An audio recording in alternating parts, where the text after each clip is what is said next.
turn on automatics, how do we turn on bucket control? Because it can control the bucket angle for you and keep that as you're coming in. And then we also have that protect feature, which we can turn on as well.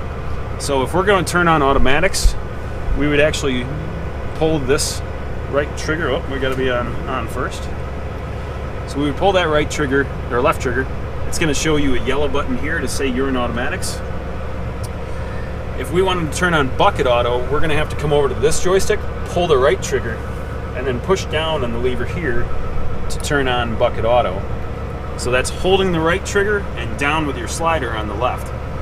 To turn on protect is the same thing, where we're going to pull and hold on the trigger and up on the roller on the left joystick. Now that protect feature is nice when you don't have automatics on, because then you can be hogging out material for a long time and it'll keep you from underdigging if you forget where your final design is at.